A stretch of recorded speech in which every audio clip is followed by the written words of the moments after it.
Hello all, today we're going to be talking about murals and how they apply to politics and how we look at different governmental figures, times in history, etc. So what is a mural? Basically a mural is any piece of artwork painted directly on a wall, ceiling, or other large permanent surface.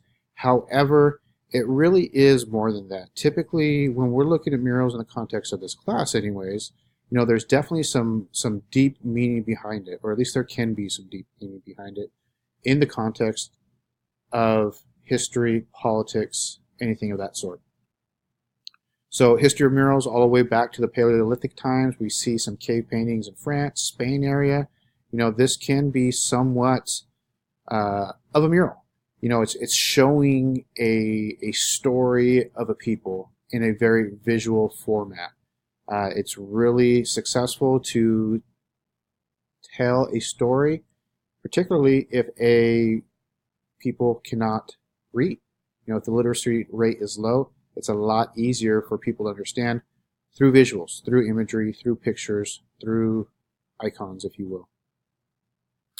Many ancient murals have survived all the way back from Egypt, the Roman Empire, Greek, Minoan, all these very ancient, more ancient societies that we see around the globe.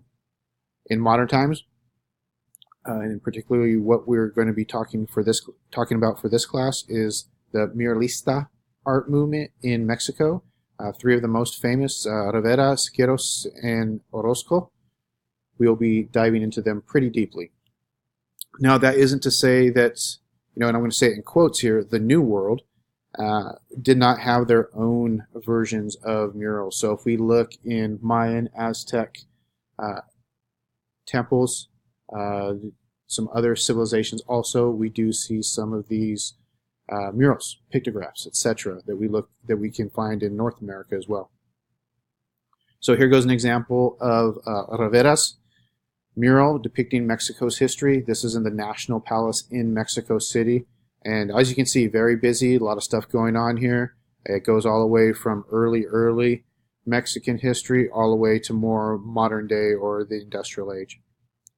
We will look more in depth, more zoomed in on that one as time goes on. So different styles and techniques can be seen through murals.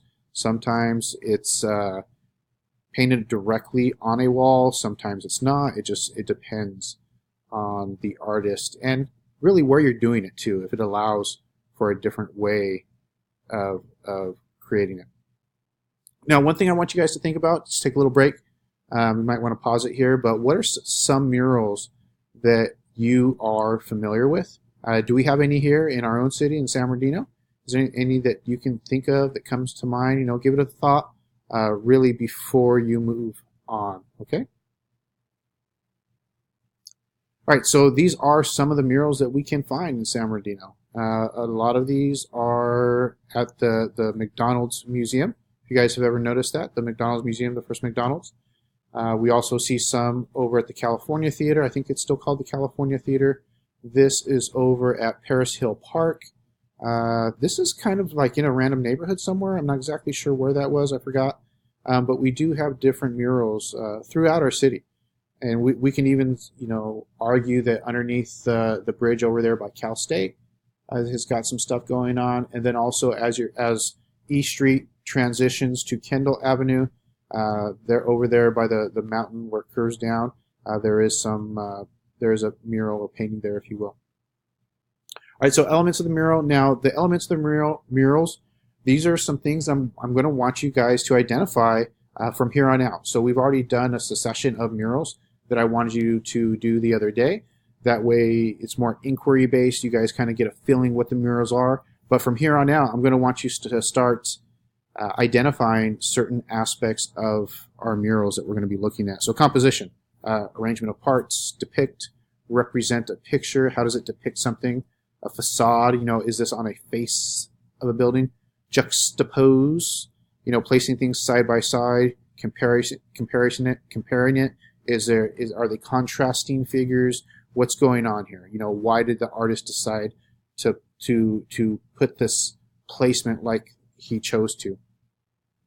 Physical context, physical environment, what's going around it. Political context, very important. What's the purpose? Why did the artist choose to paint what they painted? What's the agenda? What are they trying to get across? Remember, these are financed typically through governments, businesses, etc. What is the purpose? What's the agenda behind it? Social context, environment of the society of the time. What's going on? Why did why did these other artists paint when they did? Historical context, what's going on in history that you can tell in the murals themselves. Impression, the effect, the feeling. Some of these artists, they really want to leave an impact. If you look at, for example, the two of the murals that we looked at least, it really shows like a more of a macabre scene. We see Cortez with Malinche, and you can tell something's not right there. The one just before that, where there's a lot of green and dark colors, possibly the angel of death over Cortez, very macabre type feeling. It's definitely leaving an impression on you, or at least it should be. Media, the form of expression, what media are they using? Most likely paint, if we're talking about murals. Some different styles and techniques. So if we looked at marble-flage as a method, also been used for millennia. So basically you're taking a poster, some type of painted canvas, and you're just stretching it over a wall itself. Use some adhesive, it hardens to it. So there are different ways to do that. Today, we do things like this, printed out digital posters that are absolutely huge. So if we look at this Nespresso ad, we can tell that, this was printed out. This wasn't painted. This was printed out and then it was plastered on the side of a building. A lot of times this is done in very large cities, New York, LA, on the side of a blank building. They'll have something up like this. It's free advertising, not free advertising, they had to pay for it, but it's huge, very monolithic type murals, if you will. I don't know if I want to necessarily call this a mural. My definition is definitely more traditional, where a painter, an artist, decided to paint something. All right, so significance of murals. Typically, murals are going to be in the public sphere where a lot of people can see it. A lot of people don't have the ability or the time to go inside an art gallery. Sometimes art galleries, they only want a certain clientele to come in. You have to be dressed a certain way. You might have to pay a fee. For murals, no. Murals are really meant for everybody to see. They want everybody to see this. Okay. Now, due to its size, cost, typically the murals in general are financed or commissioned by local governments or businesses. And, well, governments and businesses tend to have an agenda. Now, a good government, a righteous government, in many cases, they just want to show the history of their country to their people. So when we look at a lot of Rivera, what he's doing, for example, he was definitely showing their history, and he wasn't trying to sugarcoat anything. Look at some of the murals he's doing. He's not trying to sugarcoat their history. He's not trying to make it look better than what it is. So he's definitely, we talked about him already, and we said, he wasn't a realist in the artistic form. However, I do feel he was a realist in the philosophical form, because he's really trying to show the true history of Mexico. Aesthetics. City benefits from this beauty. If you just have a blank building, it's not really much to look at. Blank brick building, kind of like our school, not too beautiful. But if we're able to put murals up, it does beautify or increase the aesthetics of our environment. All right, some very world-famous murals can be found in Mexico. Like I said before, a lot of large cities, definitely showing their history, their culture, what's important to them. Now, murals and politics, that, like I was saying, this goes hand in hand. Between 1932 and 1940 is when we see Rivera doing most of his murals, painting most of his murals. So San Francisco, Detroit, New York, he definitely this was his time for really sharing his work. If we look in Detroit specifically, it tends to be very industrialized. It's also referred to as the Motor City. So it was showing industry when he was painting those murals. So the three main characters, you guys wrote down these notes already to kind of assist in identifying the murals that we already did look at. But here they go again. Remember, Rivera, very busy. Orozco, more simplistic, a lot of use of symbology, dark colors, definitely less busy. Siqueiros, portraying everyday people, their struggles, revolution. Okay. So here goes another Rivera at the National Palace. We see different things going on here. We'll talk more about that when we get into Mexico's history. This is what I was talking about as far as Detroit's concerned. It's kind of showing industry here. It's showing, a car part.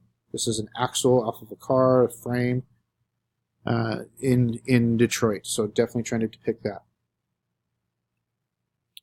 Orozco, more simplistic, not so busy. Color. So color plays a huge role in Orozco. The use of reds, for example, really highlight the idea of a revolution. Okay. Some more Siqueiros. This is the National Museum. Notice it's just kind of completely wrapping around in there. Some people refer to street art as murals as well, and definitely, people like Banksy, definitely murals. Some people will argue that graffiti can also be mural. I would argue that also, but depending on the graffiti, if it's just tagging names and nonsense or gangs, obviously that's not murals. But if it's showing something, if it's trying to bring light of something or bring to light of something, I think it's pretty important that we do have murals around our cities. All right, so with that, I'm going to leave you with a few other murals. These are more of recent history. When we get to imperialism, we will also be looking at some from other countries that don't show us in too great of a light. So do keep that in mind.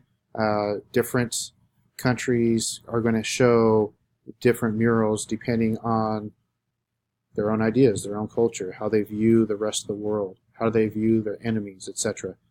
So be mindful of that, and we will stop there. Next set of notes is going to be on Mexico's history. Stay tuned.